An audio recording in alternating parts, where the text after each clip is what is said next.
안녕하세요. 서대리입니다. 조금 늦은 2024년 12월 배당금 결산 영상입니다. 감사하게도 2024년 12월은 서대리 투자 역사상 가장 많은 월 배당금 받은 달로 기록되었습니다. 먼저 12월 한 달 동안 받은 배당금을 날짜 순서대로 소개하면 시작은 늘 그렇듯이 솔 ETF입니다. 12월 2일에 솔 미국 S&P 500 9,918원, 솔 미국 배당 다우존스 8,500원 월 배당금 들어왔습니다. 이어서 12월 16일에는 퇴직연금 DC와 IRP에서 안전자산 담당하는 솔 미국 배당 미국 채원화 고시 월 배당금 41,700원이 들어왔습니다. 솔미채 덕분에 국내 상장 ETF 월 배당금이 월 초와 중순에 꼬박꼬박 들어오니 확실히 배당금 받는 재미와 수량 늘리는 재미가 늘어난 것 같습니다. 같은 날에는 서대리 아파트 관리비를 책임지는 리얼티 인컴 월 배당금 96.09달러도 일반 계좌로 들어왔습니다. 다음 날인 12월 17일에는 SCHD 4분기 배당금 257.42달러가 들어왔고 12월 30일에는 2024년 마지막 배당금으로 서대리 포트 비중 1등인 부가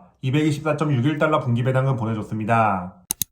이렇게 총 6종목 배당금을 합쳐보니 달러 환율 1470원 기준 12월 한 달 동안 받은 배당금은 총 98만 1,954원입니다. 총 금액을 보니 제가 조금만 더 열심히 주식수를 늘렸다면 처음으로 100만원 찍을 수 있었을 텐데 라는 아쉬움이 남았습니다. 12월은 국내 상장 미국 ETF들의 분기 배당금이 전혀 없는 달이다 보니 일반 계좌 달러 배당금 비중이 87%나 되는데요. 덕분에 부와 SCHD 분기 배당금이 12월을 책임지고 있습니다. 그래도 6종목 배당금 모두 알차게 들어온 덕분에 2024년 12월이 서대리 배당 역사에서 가장 많은 배당금 받은 달로 기록됐습니다. 그전에는 2024년 7월 92만원이 1등이었는데 6만원 차이로 1등 자리를 탈환했습니다. 서대리 포트 기준 보통 7월은 배당금이 그렇게 많은 편이 아닌데 6월에 들어오는 SCHD 2분기 배당금이 올해는 7월로 밀리면서 월 배당금이 뻥튀기 됐기 때문에 1등을 할 수 있었습니다. 원래는 2023년 12월 81만원이 1등이었는데 2024년 12월 배당금이 전부 이기고 당당히 1등이 됐습니다. S&P 500과 SCHD 배당금은 보통 4분기가 제일 많은 편이라 특별한 일이 없다면 2025년 12월에 월 배당금 최고 기록을 다시 갈아치울 것 같습니다. 그때는 무난하게 월 배당금 100만원을 넘어 110만원을 목표로 도전해 보겠습니다. 배당금이 2023년 12월보다 17만원 가까이 늘어날 수 있었던 이유는 항상 이야기하는 것처럼 월적립 매수와 배당 재투자, 자체 배당 성장 힘 덕분입니다. 2023년과 2024년 한 주당 배당금을 비교해보면 믿었던 S&P 500 ETF 배당금이 작년보다 조금 줄어들었지만 SCHD와 미국 배당 다우존스, 리얼티 인컴은 12월도 배당 성장했고 월적립 매수로 200만원씩 꾸준히 주식수를 늘렸기 때문입니다. 참고로 솔 미국 S&P 500과 부 12월 배당금은 작년보다 줄었지만 연간 배당금으로 비교하면 각각 7.5%, 5.5% 성장했습니다. 저는 S&P 500 ETF를 최고의 배당 성장 ETF라 생각하는 만큼 앞으로도 월급 받는 동안에는 열심히 모아가면서 배당금과 자산 모두 우상향시키는데 집중할 계획입니다.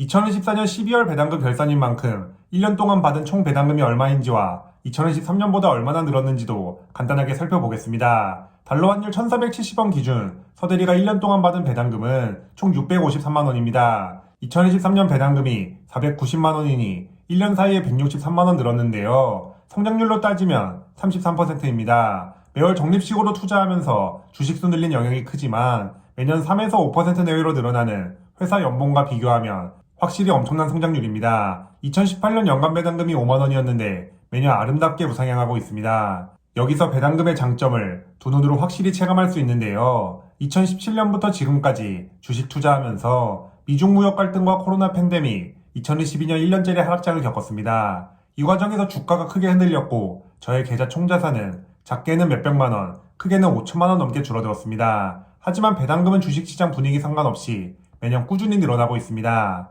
제가 은퇴 후 생활비를 마련할 때 S&P 500이나 나스닥 ETF 매도가 아니라 배당금 받아 쓰려는 이유입니다. 상승장 하락장 상관없이 배당금이 월급처럼 정해진 날짜에 계좌에 들어오기 때문입니다. 물론 SCHD나 우량한 배당주도 배당금 줄어들 가능성은 언제든지 존재합니다. 하지만 주가 변동성처럼 빈도가 잦지 않고 SCHD처럼 돈 잘 버는 우량한 배당주만 모아놓은 ETF라면 설령 배당금이 줄어든다 해도 하락폭은 그렇게 크지 않을 겁니다.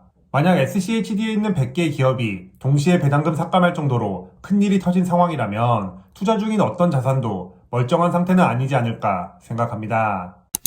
많은 분들이 궁금해하시는 현재 서대리 주요 배당주별 보유 수량과 종목별 미션은 다음과 같습니다. 참고로 누구나 저처럼 배당주 달성 차트를 만들어 관리할 수 있도록 네이버 카페에 엑셀 파일을 업로드해뒀습니다. 관심 있는 분들께서는 고정 댓글에 있는 링크를 참고해주세요.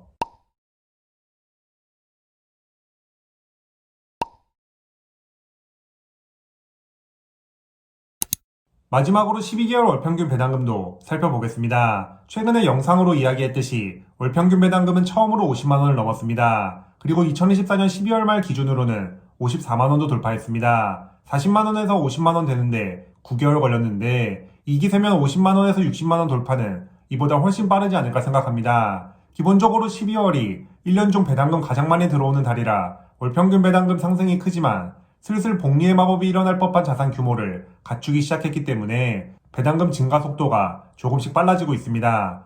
30만원일 때 10% 성장하면 3만원이지만 50만원에서 10% 성장은 5만원입니다. 주가 수익률뿐만 아니라 배당금도 복리의 마법이 작동합니다. 거기다가 결정적인 이유가 한 가지 더 있습니다. 바로 절세계좌 배당금이 늘어나고 있다는 점인데요. 구독자님들 모두 잘 알고 계시듯이 일반 계좌 배당금은 15% 세금 떼고 나머지 85%만 계좌로 들어옵니다. 하지만 연금저축펀드, IRP, ISA, 퇴직연금 DC 같은 절세 계좌에서 받는 배당금은 배당소득세를 떼지 않고 배당금이 100% 그대로 들어옵니다. 물론 만 55세 이후에 연금 수령할 때 5% 정도 세금을 내야 하지만 지금 당장은 배당소득세 15%도 재투자에 활용할 수 있는 만큼 배당 투자자라면 그리고 ETF 투자자라면 절세계좌 이용은 선택이 아닌 필수라 생각합니다. 계좌별로 제가 받은 배당금을 나눠봤는데요. 일반 계좌, 절세계좌 모두 배당금이 늘어나고 있지만 절세계좌 성장세가 더 빠른 모습입니다. 연금계좌 투자를 2019년 8월부터 시작해서 절세계좌 배당금은 2020년부터 받았는데 4만원도 안 되는 돈이 2024년에는 170만원이 됐습니다. 전체 배당금에서 절세계좌가 차지하는 비중도 2020년에는 6%였는데 2024년에는 26%까지 늘었죠. 알아볼수록 저처럼 평범한 직장인 투자자라면 절세계좌를 적극적으로 이용하지 않을 이유가 전혀 없다는 사실을 깨달았기 때문에 매년 투자 금액을 늘리고 있습니다. 이처럼 세금 없이 받는 배당금 비중이 늘어나고 이게 바로 배당 재투자로 이어지다 보니 월평균 배당금 증가 속도가 점점 빨라질 수밖에 없습니다. 당장 배당금 재투자뿐만 아니라 나중에 연금 수령할 때도 건보료 대상이 안 되고 종합과세 없이 최대 세율 16.5%로 끝낼 수 있는 만큼 노후 준비 계획하시는 분들에게 절세계좌는 무조건 필수입니다. 서대리도 앞으로 절세계좌를 더욱 적극적으로 이용하려는 이유입니다. 2025년은 연금계좌 세액공제 한도인 900만원 채우기뿐만 아니라 ISA 한도 2천만원도 입금하는 것을 목표로 열심히 달려볼 생각입니다. 전체 배당금의 최소 50%는 절세계좌에서 나올 수 있게끔 연금저축펀드와 ISA 집중 투자해 보겠습니다.